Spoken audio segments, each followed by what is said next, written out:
The reason why people don't want to fight fair, because they're going to lose. But no, that's why they grab a tool to try and get an edge. I weren't going to just go for a fist fight when someone's threatening to kill me. So you're not a grass, but you could have quite easily been a murderer.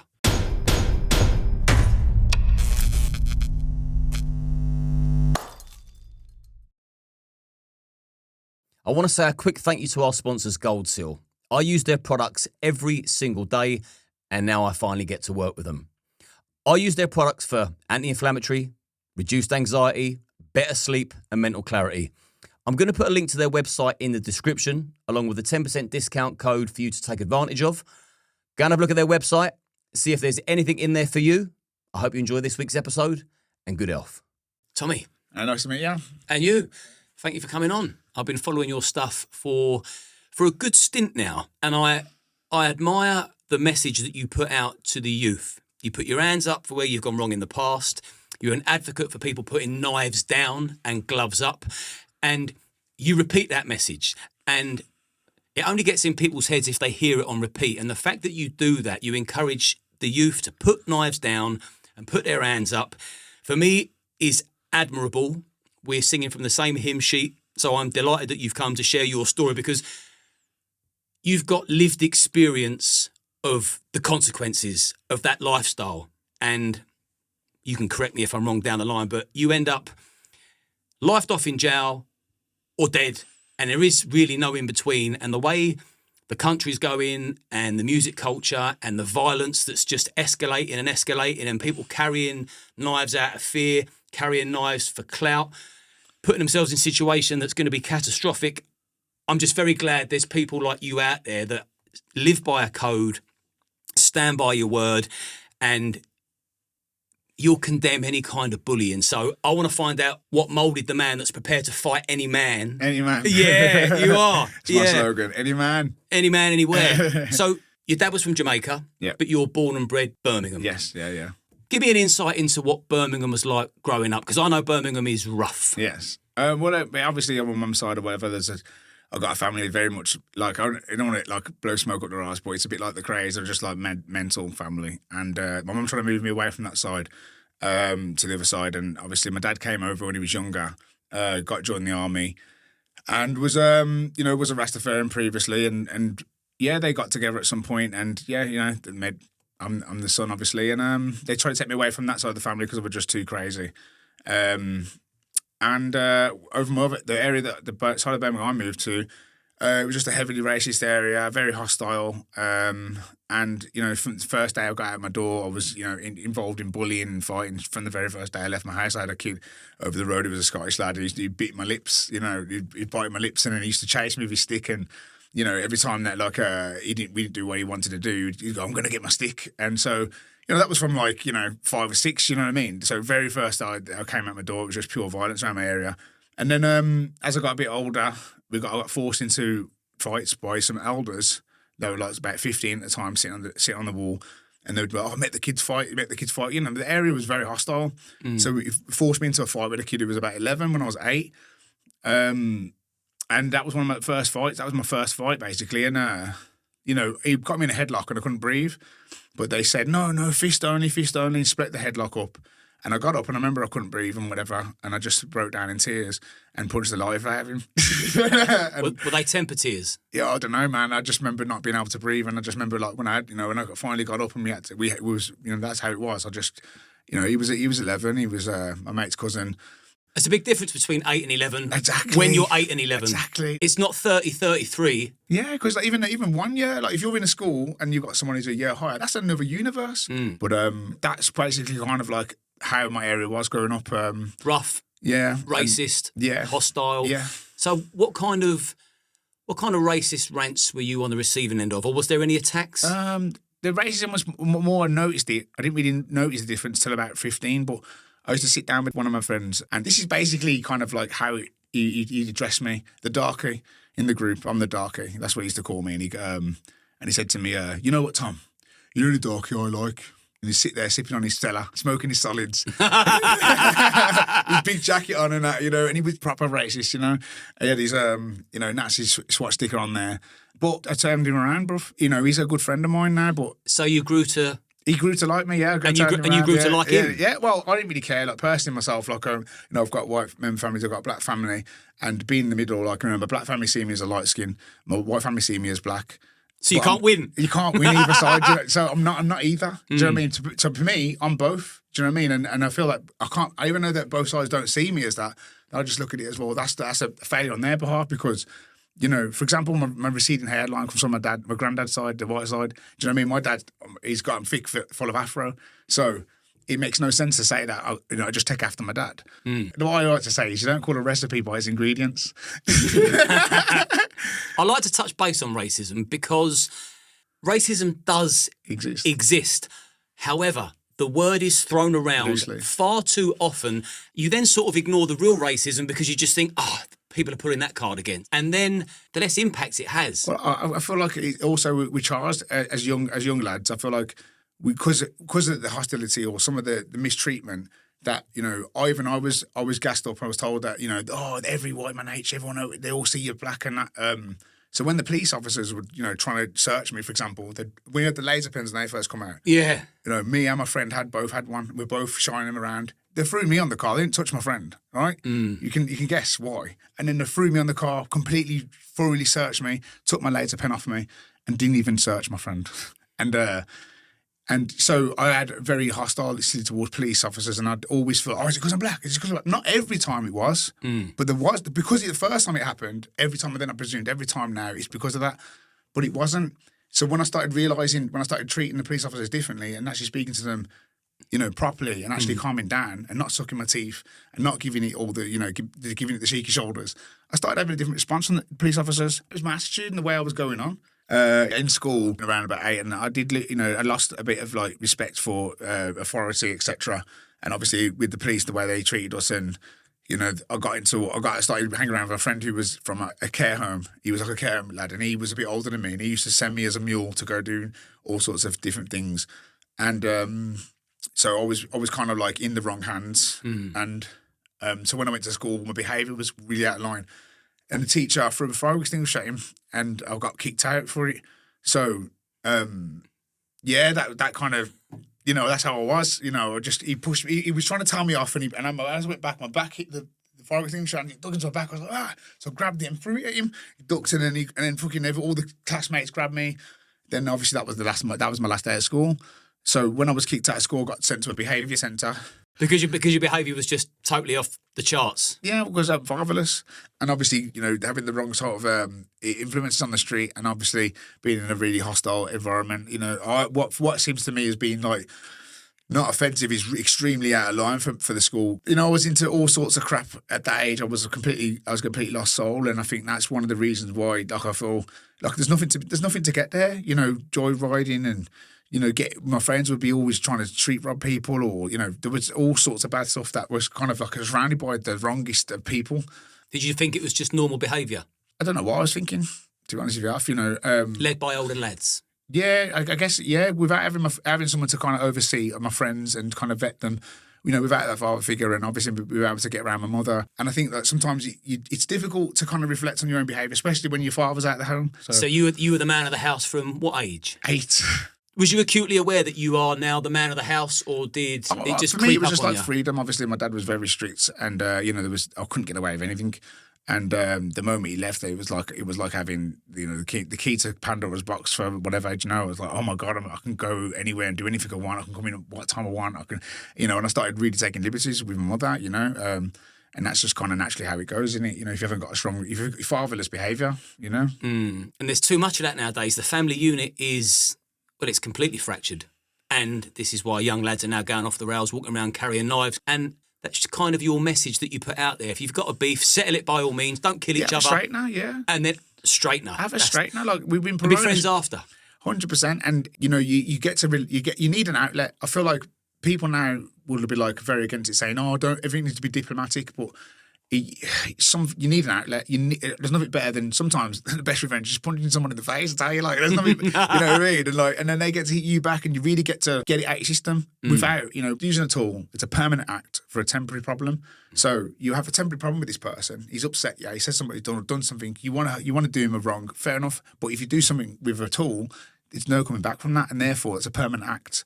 Men should resolve their problems. Like if you've got a problem with me or I've got a problem with you, I don't need my cousins or my uncles or your friends or anything like that. It's just me and you, mate. Do you know what I'm saying? So me and you can sort this out now. You know, if you chin me, fair enough. But you know, I'm pretty sure I'm going to chin you. And to be honest with you, I never went out there looking for trouble or trying to provoke people. You know, it was always just people just kind of just always overstep the mark or they push themselves too far. Because once people can see they can push something so much, they keep going and going and going, and eventually you have to bite back. And unfortunately, some people react over the top with, like I said, a permanent act for a temporary problem. How bad did the gang violence get when you were growing up? It got pretty bad, mate, because it took me completely off track. I mean, I feel like I want to start from the beginning, but let's get to the actual. So basically, I was 16 and I'm on my bike, and a couple walked past me, and I'm on my bike, so I just went over red bar and have a look, you know. Got back to my mates, and all like some footsteps behind me, so I stopped, looked on him. He's going, "Yo, you're looking at me, you're looking at my girl, look at my girl, you look at my girl." And I thought. And I looked at his girl, I go, "She looks nice, mate." But I weren't like saying like, "She looks nice," but he took it as like, yeah, she looks nice, like I'm taking the mick. But I was just like, "Oh, she looks nice, mate." Do you know what I mean? But he just went, "You mean she looks, you saying she looks nice, bro?" What, and he's hyping himself up and he's going back and forth pace, and I'm thinking, oh no. This geezer's like lost it, do you know what I mean? You're taking a picture, do you know who I am? And I goes, well, no, I don't know who you was, to be honest. You know what I mean? I'm just like, nah, not really. If I did, like, we wouldn't be asking that question, would it? It's so stupid because when people get angry, they ask stupid questions like, do you know who I am? Well, obviously not who I like. Especially if they think there are someone. Yeah, exactly. So he was like, yo, who are you talking to? To get even more angry. And I'm thinking, anything I say to this geezer now, it's just escalating more and more because he's really embarrassed for his missus. I'm obviously saying him, I'm just too blatantly honest. Like, no, I don't know yet. Now he think I'm taking the piece of that. You know what I mean, bro? He's just like, there was no going back from me. So he swung at me. I've got off my, I'm on my bike, I duck off to it, I put my bike down. He goes, what are you doing? He swung again. Bam, cracked him. But I'm only 16 now, this guy. He come out of jail for armed robbery. And, you know, and basically I broke my thumb off his head. I knew instantly when I hit him, because he was a fully grown man, that basically my bones and whatnot, he was like a mature geezer. And when I hit him to the floor, I go, get up. And I knew my hand was fucked. So I couldn't use that hand again. And as he's getting up, I just thought, and so I bit his shoulder. And as I got my teeth, he said, I goes, are you going to fuck off? Are you going to fuck off? And he goes, yeah, I promise I'll let it go. But while I'm doing this, I'm this side now. He pulls a knife out. So he gets in his pocket and gets a knife out. And I goes, yeah. As I release my jaw, he's gone and slashed my face here. Yeah, I can see the Mars bar. So that's a substantial scar you got on your face, isn't it? Yeah. So I thought at the time that he tried to hit me, and I went under the punch and hit him. And then he dropped down, hit him with the left because obviously I couldn't use the right again. Hit him with the left, he dropped down, and then I saw him scouring for something. And I thought at the time he was trying to get a slate, but obviously it hit him and he dropped his knife. And I remember kicking his hand. He was trying to grab something, and I kicked him in the head a couple of times, and then he's gone back. He's got stood up. He's gone. All this unflagged in front of his missus one. He's going, you know, when I come back, I'm going to kill you. You see all you, like, you're fucking dead. You're all dead. He's gone off. I'm excited, my mates. Oh, yeah, I've done this. You see how I've done that? All excited. I've just beat this geezer up, this like, big fella. And they're like, check yourself, man. You got blood all over you. I goes, nah, it's his blood when I beat him and blah, blah, blah. And I'm like, yeah. Like, and they goes, nah, man, it's getting, like, the blood's getting worse sort of thing. And I'm just like, he goes, what's that on your face? He said. And I went like this and I was like, so I walked to the car mirror and I looked and I just saw like a tear drop, like where it like pierced and cut over my face, like I could almost see through my cheek, and that was it. Then I just burst into tears. And obviously I was on the way to the missus' house at the time, so I just cried all the way down the road, ran into the house, tried to grab myself a tool, took her car keys, and tried to go and find him. But by the time I got out of the house with my tool and my keys, the police were waiting there, so I put all my stuff in the bush and walked out. Oh, I've been attacked. Do you know what I mean? And then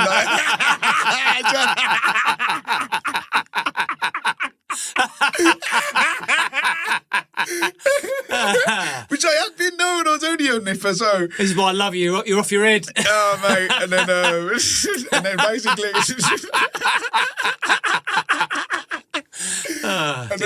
So basically, but they did have his blood on my shoes. They had his DNA, and obviously because he's been in jail, you know, they managed to identify him. So now I just went back to the hospital, got my face stitched up, you know, went back home, never found him, never went looking for him or anything like that. But the police had found him and said, look, you will have to sign this statement. We'll get him blocked up, blah, blah, blah. And I didn't sign the statement. I didn't want to be a grass. Do you get what I mean? That mean I'd get my head kicked in every day around my area. So I was like, nah. Like, and plus it was kind of like I was all right. Do you know what I mean? But I won't mind you, I wasn't all right because I felt that really messed me up because I remember looking into the mirror and thinking, like, obviously I was doing boxing and I thought, I can never do boxing again, this, that and the other. And I remember just crying every day and I was just like, it just really changed me, bro. You know, because my face had been cut out. I thought boxing was never going to be something I could do. And then obviously, so because the police had obviously contacted him because they found his DNA, he had a vendetta against me. Now, this guy kept pulling up everywhere, like everywhere I'd go, or anything I'd do, he'd pull up with a bunch of lads in the car and he'd try and do me over. Now, the first time when he caught us, I was sitting on the stairs with my mates, just, you know, hanging out, and the car pulled up, 5 lads jumped out, and they all surrounded me.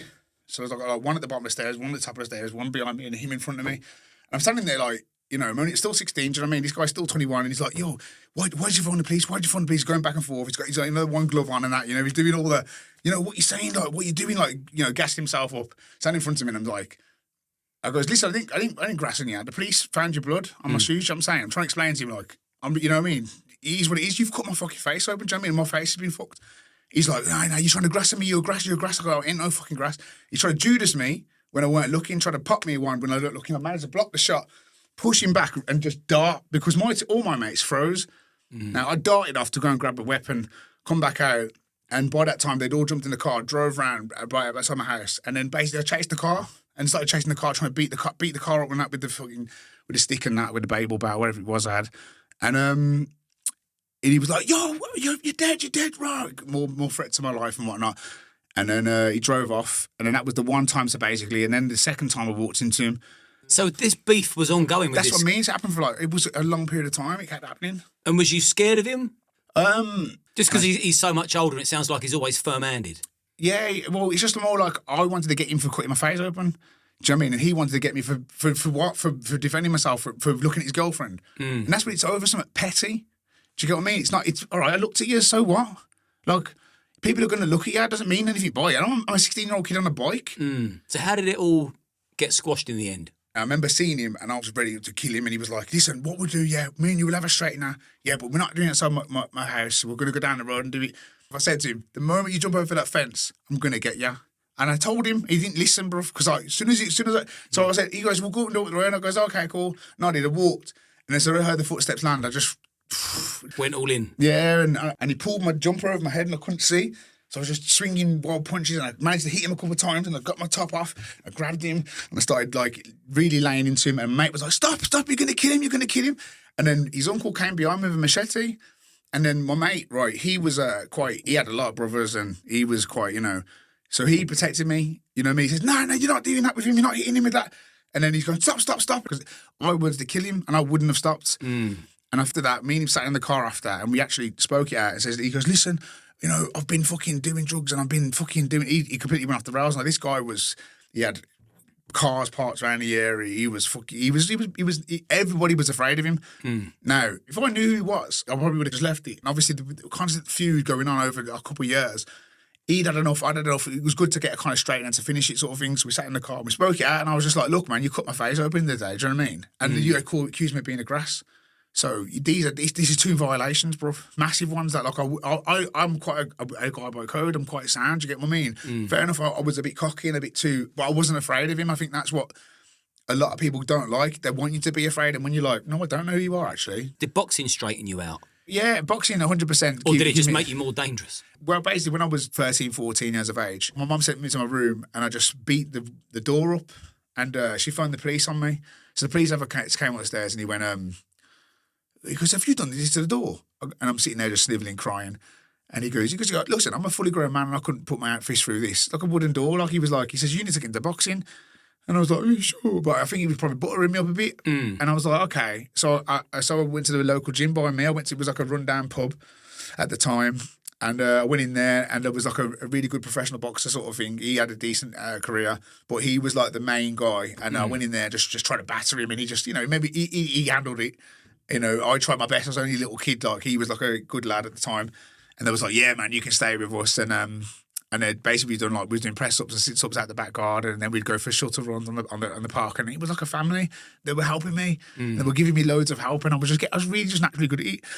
Was it nice to have older men sort of now steering you in the right direction? Yeah. That's what I mean. Boxing is absolutely a gem, especially for kids like me, or kids like I was. or kids like that, maybe similar to any sort of like not having a father there or not having any sort of direction or anywhere to release their anger. Even if it's football, you're putting your effort into something positive, and boxing's just, a different sport, but it's a bit of a violent one. And I think that, it suits people that have had a bit of a, rough upbringing. And for me, I was very good at it, and I kept beating everybody. Now, one day I had to fight this other lad who was, again, a little bit older. He was going pro. I was known for giving the big shots in windmills or whatever. Only as an amateur. As a kid, not even had an amateur license. And I used to just train with Mick and Dennis and all that. Go to the gym every day and fight anyone. Yeah, and I'd beat everybody. And so they put me in there with a good professional. And then he took his gloves off to me because as soon as I started hitting him, he was like, "Yeah, you want to run up and fight then? Do you want to run up and fight?"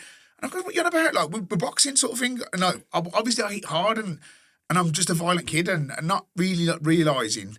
Because obviously when I went to the gym, my dad didn't take me there. I didn't have no parent to go, "Oh, come into the gym, son," and have a look. I went into a gym on my own, and then I go shadowbox in the corner. I'm not shadowboxing I'm like a little infant, just not having nothing around me or nobody around me. No guidance. Nothing. I couldn't really reflect or understand. I was just completely lost. But I was in a great place where, Mick and Dennis and Dean were really looking after me. And Andy was like the one who was getting the money. And he was just like a proper nose, or where's your dues, where's your 50p or whatever it was, or a pound at the time. And he was just like an horrible... Where's your dues? Yeah, you know what I mean? That's old school. Yeah. So what happened when this guy took his gloves off? Oh, yeah. So then basically they held me back to the corner, and everyone, I know, Mick and Dennis were kind of calming me down. And then the other one, Andy, the one who won the money, he goes, "You better calm down because he's going to smash your head in." And I didn't like what he was saying, so I just grabbed his throat and strangled him. That was the end of that. There's my dues. I got a stiff floor, and then I grabbed him like I was like out of Star Wars, something like, and then. So you were a reasonable bloke. Yeah, I'm reasonable, mate. I'm reasonable.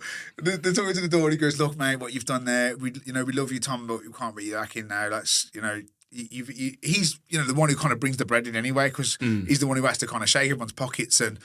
And what I did, well, he shouldn't be saying that to me. Like, as an adult, he should know that you shouldn't throw petrol on the fire. I'm already in a rage because this guy took his gloves off to me. I'm trying to fight the guy. You're all pulling me back. And then you've got the nerve to come and throw petrol on me.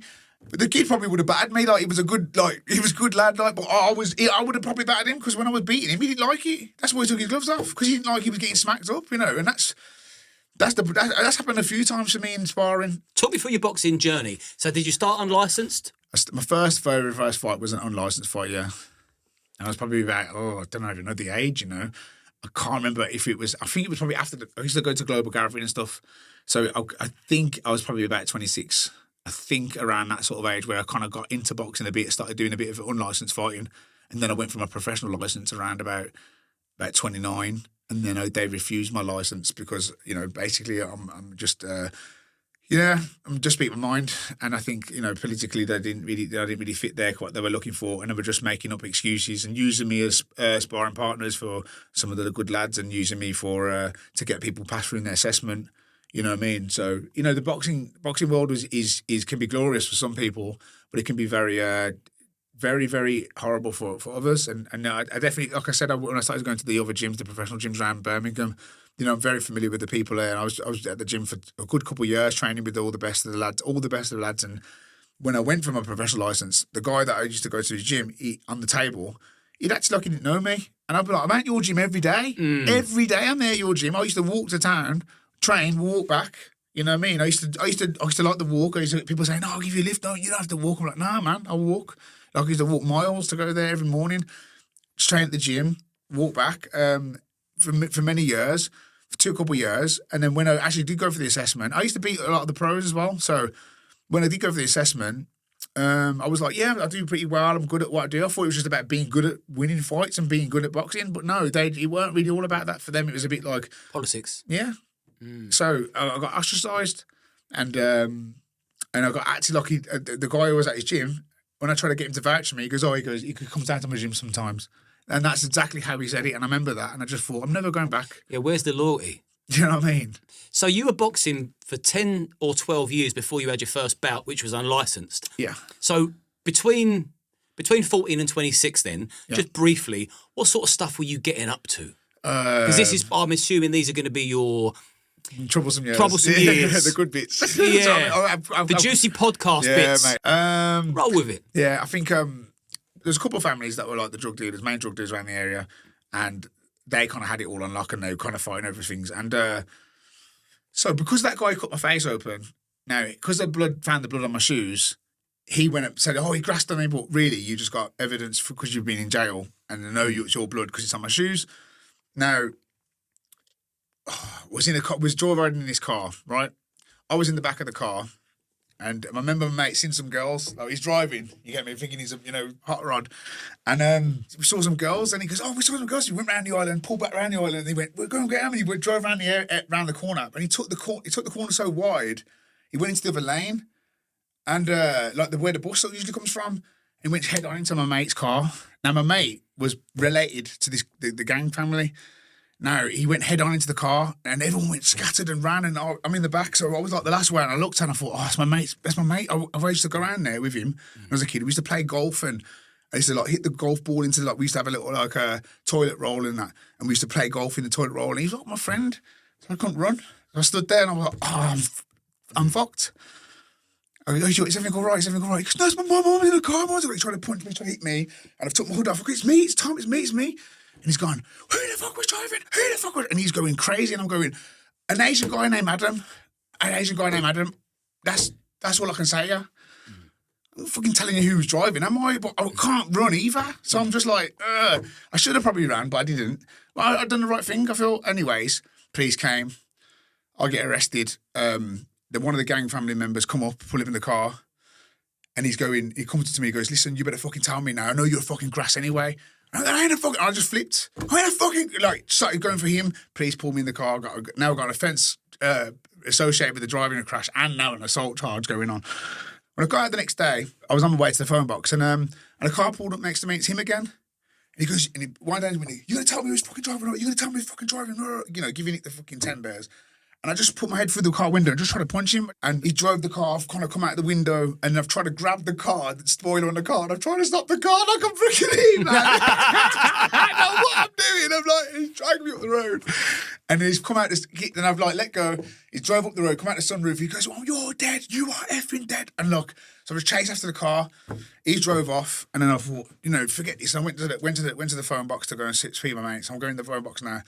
Phone with my mate. I'm on the phone to my friend, and all of a sudden, car pulls up, put my phone down, looks out the thing, and I see one geezer come out of the car, and he's got like a truncheon. And I just thought, oh shit, they're gonna get me with this. So I just turn around and goes, come on then, bang, bang, hit him on the floor, get up, and then I'm giving it loads, telling him to get up, and I can see the other guy over there. Someone grabs me like this, and another guy's there. Is he like his uncle? So he's grabbing me like this, and I've gone, oh shit. So I'm trying to get him off me, but he's got a firm grip. He goes, come and get him. So he's going running at me with the truncheon. He's getting up off the floor. I'm thinking, I'm dead. Do you get me? They've got me now. And so I tore my shirt, ripped my own shirt off, and ran down the road, ran off. Now, as I'm running down the road, they've all jumped in the car, come down the road after me. And then there was a bunch of yardies outside, like all fixing the car, all, doing what they're doing, having a little smoke and that. And he goes, why? You look like you run from the devil now. Where you run there? Where you run from like? And I was like, they're all trying to get me. All the fucking said other names. Like, they're all trying to get me. They're trying to get He goes, oh, they didn't family there. He goes, like, me, they're my bridge, He goes, listen, you stand here, yo, we're so tired. Sort the straight and right. So I was standing there, I was thinking, so they pulled up, they've all just at the car. There's like fucking full grown men after me. I can't remember what age I'm there. Probably still about 16ish, because it's not long after the fact that knife, my face being cut open, it was. So they said, look, you and do have a straightener, sort it out. Whoever wins, you leave it there. No, he's gone, yeah, I'll have him. So he's picked it to kind of get me. Bad him, obviously. Punched him all over the place. And then his uncle said to me, listen, we did say, have the straightener. Whoever wins. You've won. You better leave it there. And we squashed the beef that day. Now, the geezer, who had the problem with me, it was all his fault. It was all he's doing anyway. He would always start trouble for this family because he knew who his family was. So we squashed the beef. That went away. Now, the other family that hated that family, I was their hero. You beat him up. You got him, did you? You got him. Oh, Tom, you're the best. They all love me. What did you do? How did you batter him? They're loving it. Yeah. So I became like a hero to this family, do you get me? Because they've been having beef for years. I was like, oh. So, but anyways, one day, I was playing football on the hill. And we're all playing like, whatever, like Wembley or whatever. And you hear a car crash, smash, crash. And I thought, oh, what's that? So I run down the road. I've looked and I saw my mate's mum's car and a motorbike had crashed into it. So I was like looking, I thought, what's that about? And then all of a sudden, the geezer jumped up on the other guy's bike and tried to drive off. And I just grabbed the stick off the floor and threw it at the fucking bike to try and get him off the bike. And the one geezer on the bike was looking at me like that and drove off. And I didn't know who it was, the both had bike helmets on and whatnot. But it's the same kid again, and it just happened to be him again. Of all the people in the world, it could have been that crashed into my mate's mum's car. It's the guy that had beef with you, like, before, and we'd squashed it. And now... It's back? Yeah, it's back, because now he's in hospital, all broken up because of the crash. And his family's coming in, what's happened to you? He's going, Tommy done it to me. Tommy put me in hospital, basically. They've said, I've done it. So they've gone crazy. They're driving around looking to kill me. This family are pulling up to groups of people, not knowing my mum's in one of these groups of people. And they're a naughty family. Proper naughty. Do you know what I mean? And they were going to kill me. And they'll go pull up to him. They'll go, where is Tom? We're going to kill him. So I just grabbed my knife and went to his door. So his wife said he wasn't in. And I said, well, tell him I'm looking for him. You don't look for me. You know, I'll find me. You'll find me wherever you want. And we're walking back home now. And the car pulled up again. A couple driving. I pulled out this and I go, what then? What? And it was because I heard they were going to do it to me. Do you get what I mean? So I weren't going to just go for a fist fight when someone's threatening to kill me. And he goes, what happened? I goes, it wasn't me. I'm explaining to him. He crashed the bike into my mate's mum. I didn't do nothing to him. I didn't touch him. Oh. So they didn't realise that they'd been lied to, because he'd basically lied to them to get me done. How did they respond to you having a knife? Well, I goes, I don't need this, and I threw the knife, right? So they ran past me and grabbed my knife and chased me with it. they went and grabbed it and then chased me with it. I'm running up the road like, no, there's not. And I kept running like lamppost length.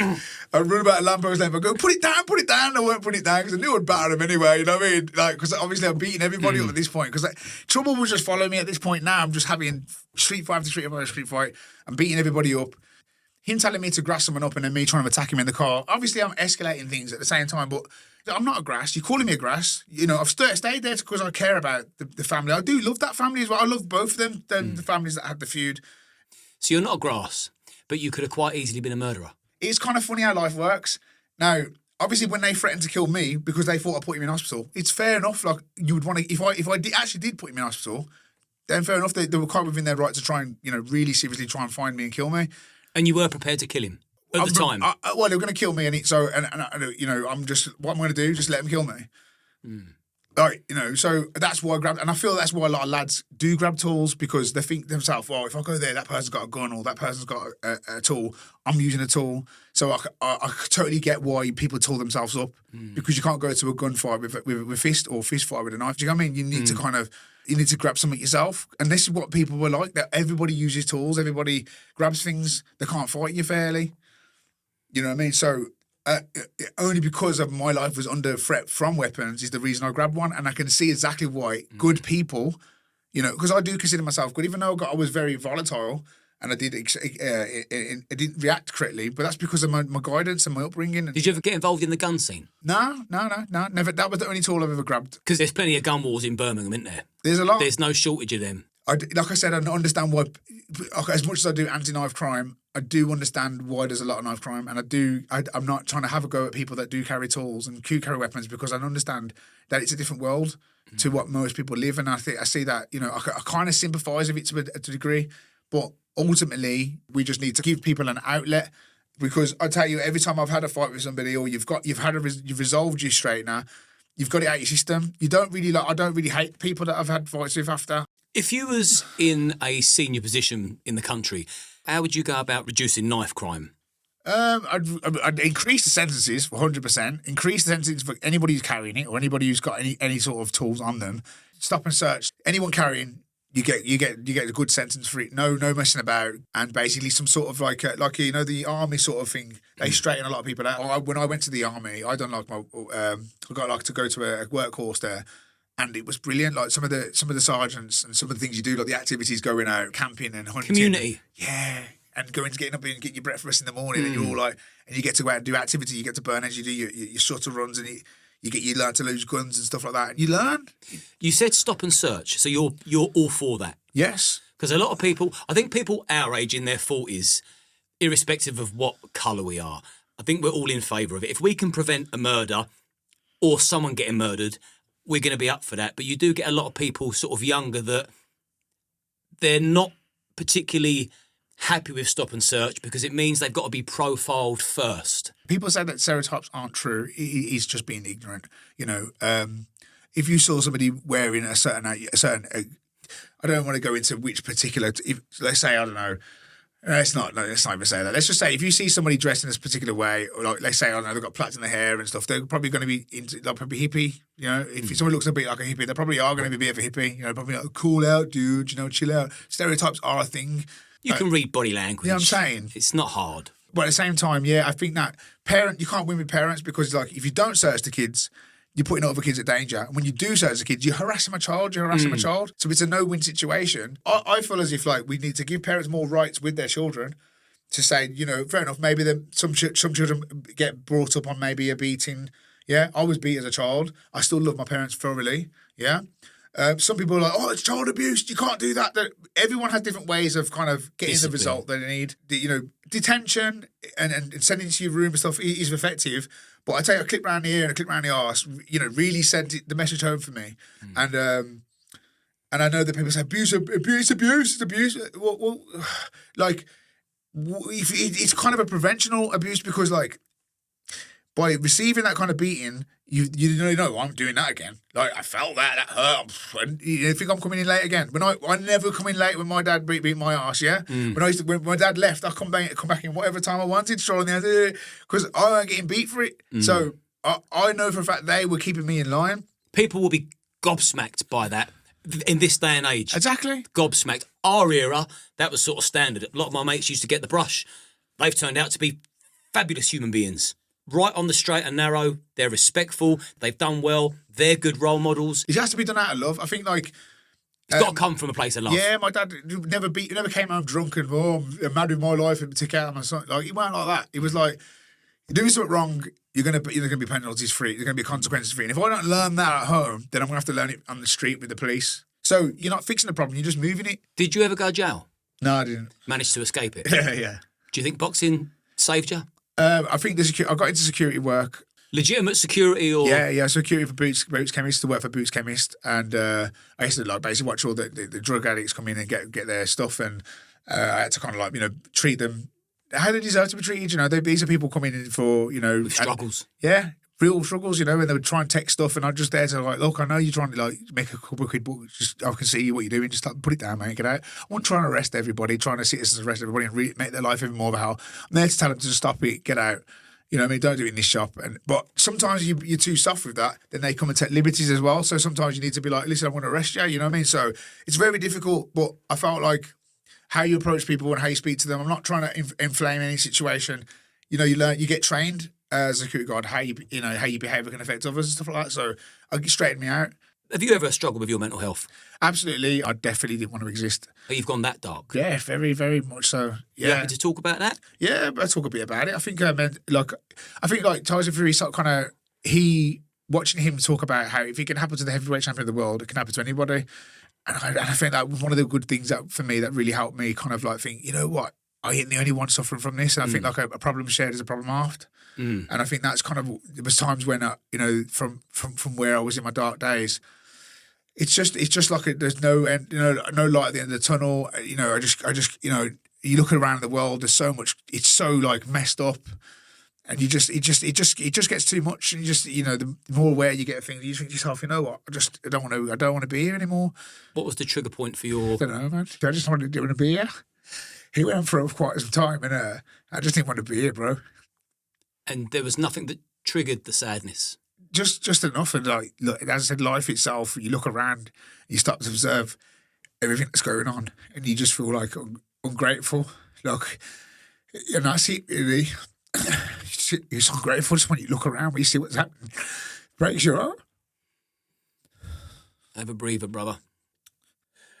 It's good to let it out. I cry. I try not to in situations like this because I've got to be strong for the person in front of me, just to take your mind away for a little bit. And a lot of men don't talk about this either. But at least once a month, I will cry. I'll get an overwhelming feeling of sadness, and I will miss something that's happened or somebody that's been there and they're no longer there, predominantly my nan. But I cry and I cry like I mean it as well. Yeah, crying's an outlet as well. You know, you have a bit of a downtime and you get back up and you're happy again. Like that's what we like. But I think like adults we stop doing that, which is a bad thing. Like, so crying is definitely something that we shouldn't be. You know, should do. I couldn't care less. Like, yeah, I'm upset. The darkest time of my life, looking back, was a time where I tried not to cry. Then I'm imploding. Yeah. And things get real bad. Something's making you sad. You've got to get it off your chest. And this is we've sort of come to the message that we want to put out there earlier than the end of your story, which we're going to continue with. We've got tissues here, ain't you? How convenient. I was like, yo, I need a tissue right now. But do you know what? If something makes you smile, smile. If it makes you laugh, laugh. If it makes you cry, cry. Yeah, you exactly. know? You're only human, and anybody that acts like they've never cried is just basically lying to themselves. And if a man of your calibre who gets in the ring and fights anyone, anywhere, if you can do it, people watching this that are bottling up their feelings and they're really struggling, I tell you what, have a good cry. Put on the saddest song you can think of and just let it out. Lean into it. There's a guy called Dave Cook, a comedian, and he goes, have you ever gone home and had a good cry? And you just go around in circles and it's therapeutic. I'm all for it, man. Yeah, man. Have a good cry and we're both pretty macho, let's be honest. Come on, brother. Yeah, come on. Yeah, listen, I can walk through brick walls, mate. You know, and to be honest with you, when you've gone through a lot of the violence and you've seen a lot of the violence, you don't want it. Takes its toll, mate. Yeah, man. You had a friend of your son was murdered. Yes, that's why I got back into boxing. This is what got you back into boxing and really, really amplify the message of put your knives down. So let's roll through that because I think this is an important part of your story and what I find particularly inspiring now that you've really doubled down on getting back in the ring, sending out a message to the youth. Don't throw your life away. Don't take another life. And if you've got a beef or if you're angry or frustrated, there's other avenues to take. So roll with that story. So I met him in that gym one day. Your friend? Yeah, my mate's son. Mate's son who was murdered. I met him in the gym and he was like, I got kicked out of my gym. And, basically because they were saying I'm too cocky and that and I put my hands down and blah, blah, blah. And I was talking to him and goes, mate, I got kicked out of my gym. I know exactly what you're going through. I'll train you on this Saturday. I'll train you Saturday.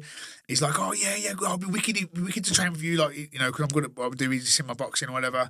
And I was like, yeah, man, don't worry. We'll train you Saturday. Then I'm telling you, I had all the intention to train him. So he went off. He said he got kicked out for being too cocksure and all that. And I was like, I don't know exactly where you're coming from. I was perfect for him. He went off. I went off. Next day I come in the gym. I see him and I'm doing my shoulders and he's in the mirror just there. And I thought, I ain't got his number. I've got my headphones on. Now when I'm in training, I'm in training. I'm not talking to nobody. I can't be asked. Yeah, I've got my headphones on. I'm training. I just thought, I'll see him tomorrow. Carried on training. But 2 hours later, he got murdered. And I just couldn't. And so even though it's not my son and it's not my family, it's my mate's son, I just kind of like went home. At some point I started sessioning and I was just like, I'm sitting here just, what am I doing? I'm awake for 3 days sitting here doing nothing. Like, what am I doing? And then it just started, he just fucked me up, man. Just could have just spoke to him, man.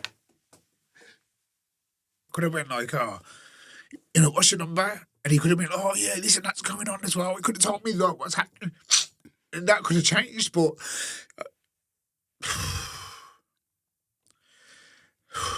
I can't blame myself. How long ago was this? When I started back boxing, probably about 5 years ago. So it's still raw. Because I'm thinking about it, I don't think about it. I don't normally go through all this. I think when you go through your whole life and you think about it, it's just all coming a bit much. You can put the brakes on any time you want, by the way. No, man, we'll go. It is what it is, isn't it? It's natural. So it is what it is, isn't it? It's embarrassing, so what? I've been through more embarrassment than this. It's not embarrassing. Been through more embarrassment than a few tears. I've been putting my arse with the Bambi legs in the boxing ring. This is strength, but I'm not here to make people cry. I'm here to sort of now get through it. Lighten the load if I can. Look, I could have just spoke to him and just got his number. Who knows? You could have told me what was going on. I could have been a different day. But it's not me to blame. I can't blame myself for it. Do you know what I mean? It's not my fault. But I thought, how can I help him? I can't help him anymore.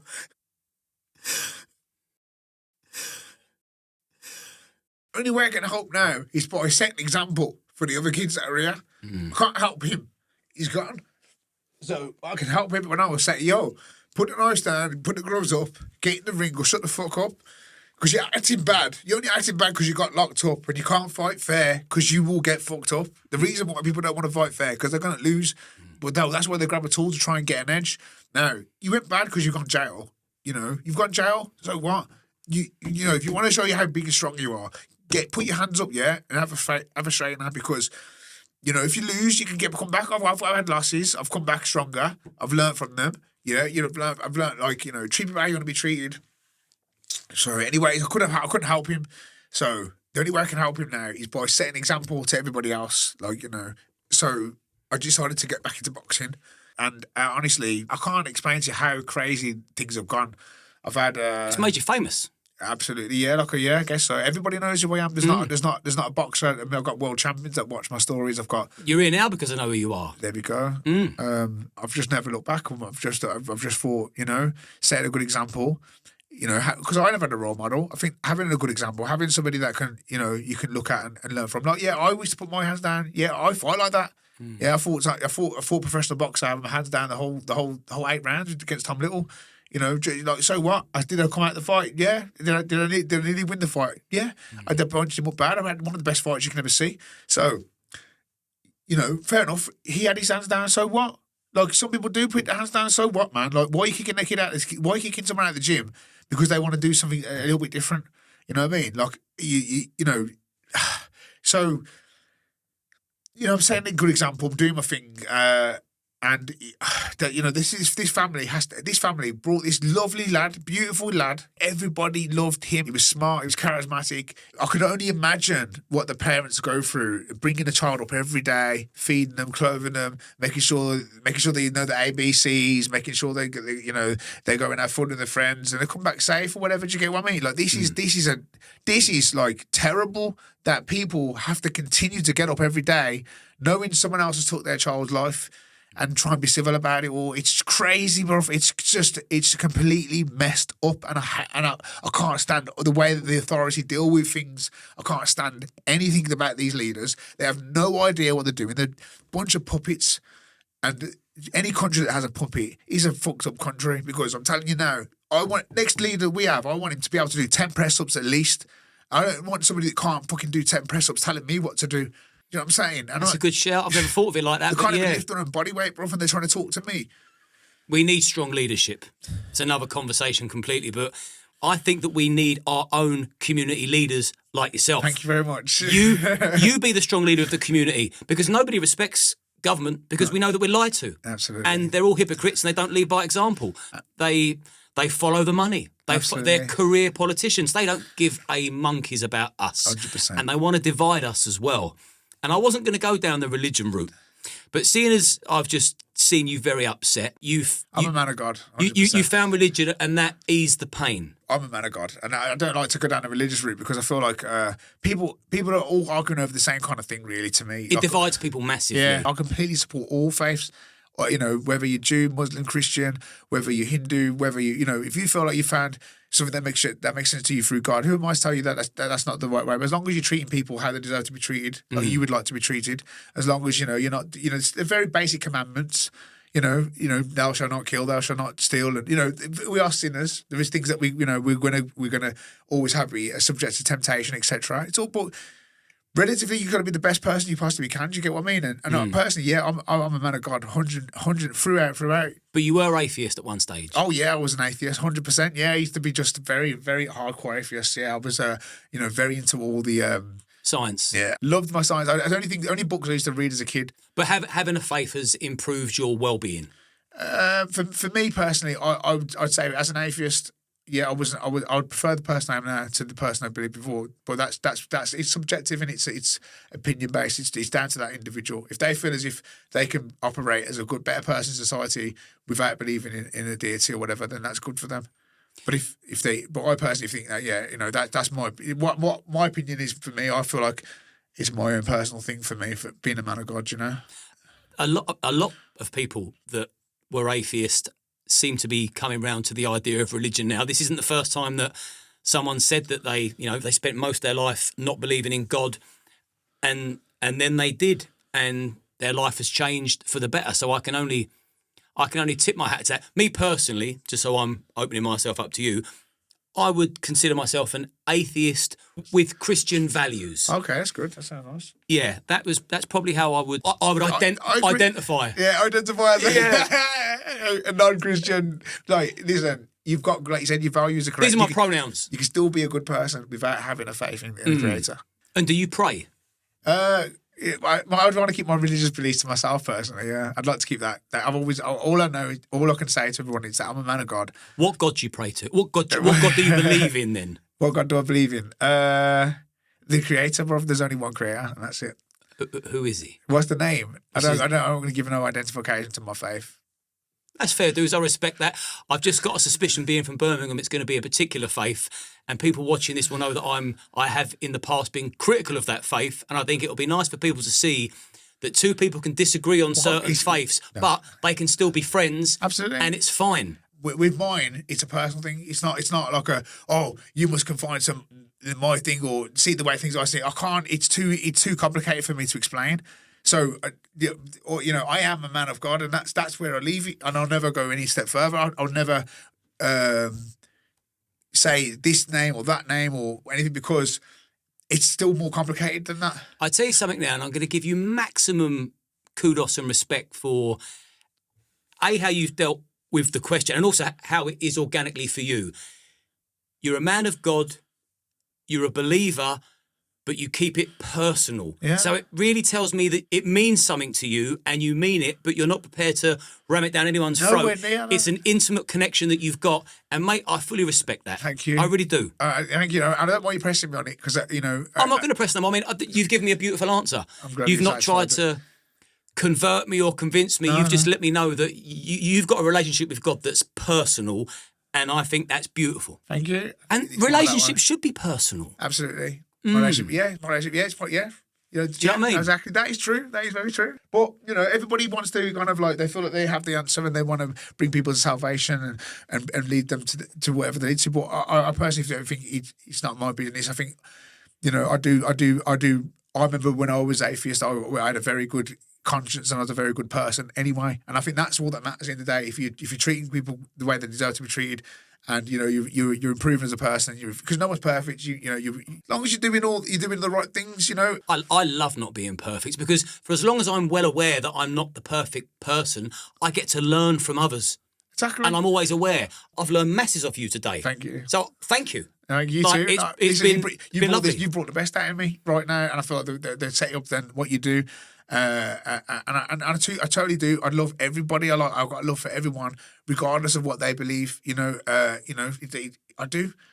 do love every single person. I just think to myself, oh, that's great. Even when things like I don't like pineapple. I do like pineapple. Let's say I don't like pineapple, and someone likes apple, and they're going, oh, but you must have pineapple. Like, that's what your taste is, mate. I don't particularly like that. I've got to tell you this. Now you've planted the seed in my head. I've got to tell you this. What's that? The biggest divider I have found, more so than religion, if I was to put something out on my Instagram stories, is when I post a picture of my pizza with pineapple on it. The divide. Some people hate me. I'm like, wow, it's not that deep. But it's true. Even the way you cut toast and that, and people go crazy. I'm like, oh, it's supposed to be diagonal. It's supposed to be this. It's like, mate, I'll just eat it like that. Do you know what? For people that have got to the end of the interview and you've just heard the pineapple on pizza scenario, put in the comments, do you or do you not have pineapple on your pizza? And which way do you cut and which way do you cut your toast? Let's see how many people respond to that. That'll be interesting. I've just got a couple more things I want to ask you before we wrap this lovely exchange up. Firstly, you promote the safety of the youngsters. You don't want kids to die. You'd rather them settle their beef in a ring rather than on the street with a blade. Nothing but respect and admiration for that. This also brings in my next question, and I'm hoping that you've got a cautionary tale. I'm sure that you must have. The friends that you keep, for example, they can, if you're not wrapping yourself around the right people and you've got negative forces peer pressuring you into stuff, or they're getting in situations that you feel obligated to come to the rescue, save them, you've got to pick your friends wisely. So I sort of want to know, it's a bit of a double bubble. Have you ever been in a situation where you've ended up fighting somebody else's battle that wasn't necessary, and have you ever gone completely over the top fighting somebody else's battle? It happened all the time. I used to have one friend I used to go out clubbing with, and he would get into, like, he knew because I'm with him, he'd get a bit more cheeky, you know, and obviously he would end up getting in fights and I'd end up finishing them. And this was a regular occurrence, but like, and also I was quite protective as a friend too. You know, one mate, the once, right, he was sitting at the bus stop, my mate Clinton, and some geezer come over to us and he goes, oh, you got a cigarette? And he goes, oh, no, I ain't got a cigarette. He goes, oh, you tramp. And I just thought, why are you calling my friend a tramp? Because you're asking him for a cigarette that he ain't got. I just chased him. We just ran after him, got him, kicked the shit out of him. He went back and got these lads. As they came to the house, I jumped over the wall like I'm going to do something. But they're all tooled up. One had a brake disc, one had a bar, one had something else. But I just looked at the biggest one with the bar, and I just thought, I walked around like giving it to Larry Large, so I can't like walk back now. So I just ran straight into him, ran right in. As he's gone about with the bar, he scratched my head open. I've got a scar on my head here, where he like the bar had he'd scratched my hair, and I kind of grabbed it, we hustled, pulled it off him, and then he ran off. I don't know if I should tell this, but yeah, I ran after him and then chopped his legs with the bar, got him on the floor, and I goes, listen, you don't need this. You don't need this weapon here. All you need is these. But I had the bar in my hand at the time. And I hit him, and he ended up in intensive care. And he was like, oh, leave me alone. And I did leave him alone. I did. But that could have easily been me. So you hit him just once? Yeah, just once. And I knew it would have been enough. That one punch was enough. And I left him. And he years later, you know, when he came out of intensive care and whatever, and for times have passed, he come up to me and he goes, thank you. He thanked me. He said, he looked me in the eye and said, thank you so much for leaving me, because one more hit, that would have been enjoyable for manslaughter. There's no doubt. There's no doubt. And you realise how fragile life is and how easily, you know, my life could have took a complete different turn. And I feel like when I think about my whole life and all the scenarios I've been in, all the gang fights, all the street fights, not gang fights, street fights, and all the trouble I've managed to get through, it's a miracle. It's literally a miracle that I'm still here.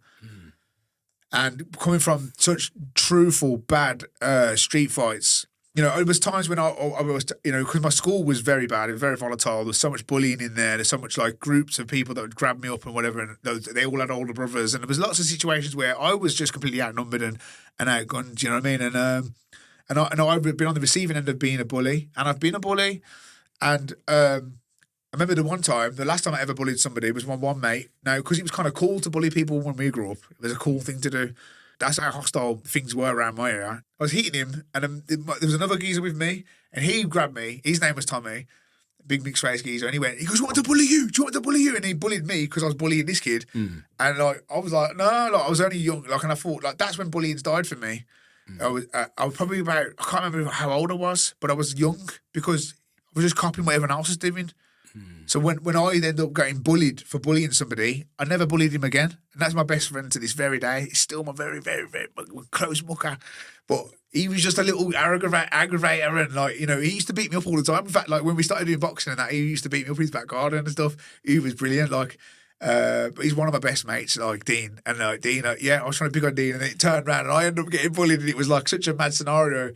That was the last time I ever bullied anybody. But going to school, I was heavily bullied. Like really bad things happened in school.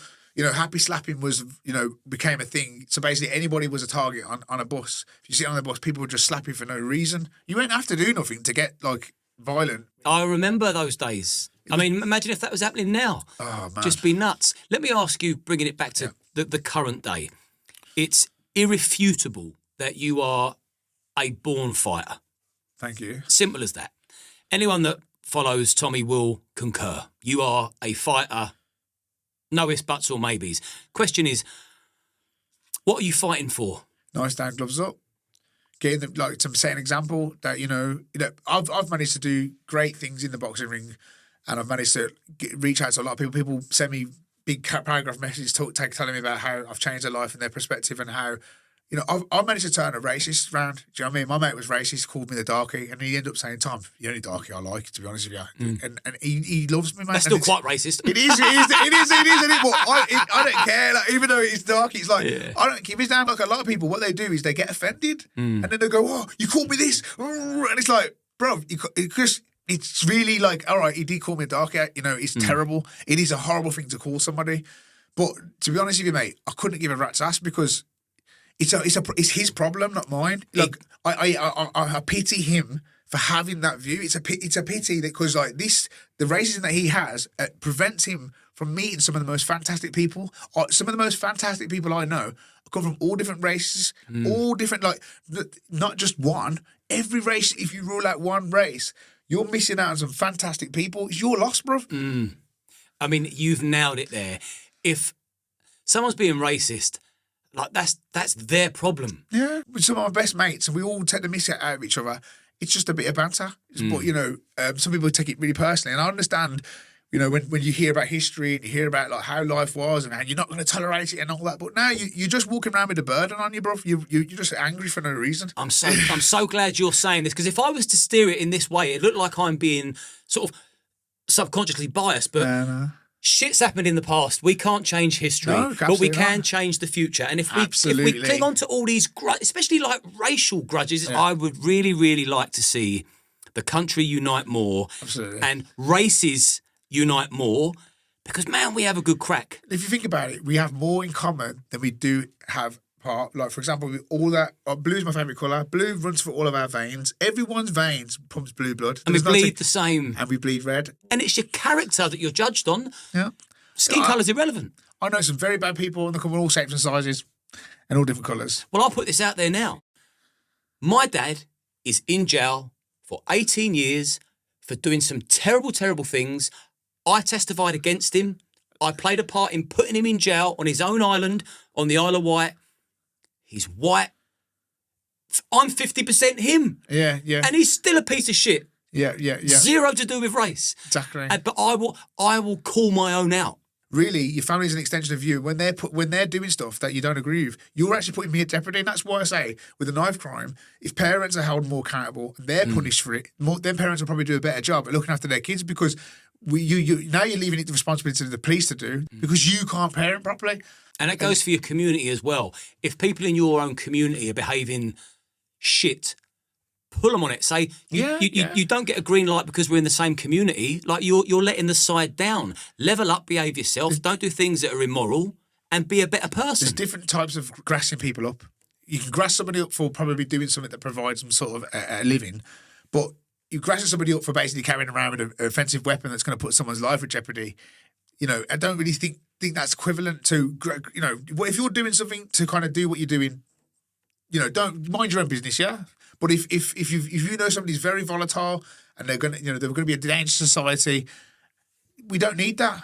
I mean, it's not, and I think that the grassing is kind of like this is about protecting you. When these kids grow up, they'll realise like this ain't grassing. You're not stopping someone from making a couple of quid. You're trying to stop them from losing a life or making a potential mistake that will get them locked up forever. You're protecting them from themselves. I think with the whole grassing thing, like certainly back in the day, like if you was called a grass, that was one of the worst things you could ever be called. I think there needs to be allowances if you're a sex case or you're a murderer, and that's what you set out to achieve. The rules change. Yeah. These people have got to go to jail, and I'm not going to be a vigilante and risk my freedom for dealing with these pieces of shit. The police can do their job. That's not grass. You're not bubbling somebody up for doing a bank job. Exactly. I'm here to save lives and like keep women and children safe. Yes, I think you articulated that perfectly. You teed me up nicely. Yeah. One good teamwork, mate. We are. Teamwork makes the dream work. And one last thing, what would you say to anyone out there that's struggling? You've obviously overcome some struggles. Mental health. What would you say? You know, you don't get over it. You just get stronger. You know, as they say, time's a healer. But if you're using that time to improve yourself, then you'll be able to deal with it better. And there's people out there with better answers. There's people out there that you can relate to, and there's people out there that are going through far worse. No matter how bad your situation is, when you actually understand what other people go through. Like, for example, my life has been absolutely rough. It really has. And probably a lot about me that people will look at and think, oh, my God. But this diamond that I am has been created through the pressure. I'm a good person, and I know that some of the things I've done, I've took my own responsibility. I've took my blame on, escalating situations. Probably even when I'm in a situation like by saying, "Oh, she looks nice," like maybe not knowing and reflecting it. You know what? There's a lot of it's my own fault. Like the way I treated when I started talking to police differently. I started getting a different response from police. Like when I was young, guys, they have a bee in my bonnet. Oh, it's because of this. It's because I'm black. It's because it's because of the way I'm talking to the geezer and the way I'm going on. I'm acting like an idiot. I'm not acting like a child. They're still a human being coming to do his job, and just that's about it. Like I don't want to be sticking up for police too much, but where are all these good people when these domestic happen, all these situations happen with people in their families? You don't show up and try and sort it out. You're sitting there stuffing your face with popcorn, eating food. These police officers actually have to go out and actually deal with like the society every day. Me as a security guard having to deal with heroin addicts and thieves and whatever. It's actually a hard job when you think to yourself, you know what, being a security guard hard enough, I wouldn't want to be a copper, especially the way that I used to talk to them or the way I've treated them. Like, do you get what I mean? So sometimes it's like, yeah, it's us versus them. No, mate, maybe it's you just need to chill out a bit and just trying to reflect on your behaviour and improve yourself as a person. Yeah, your attitude controls your altitude. There you go. Tommy, I've enjoyed this, mate, and I really appreciate you sharing part of your life with me. No worries, it's been a pleasure. Hopefully it goes down really well. Yeah, good health, brother. Cheers, Thank you.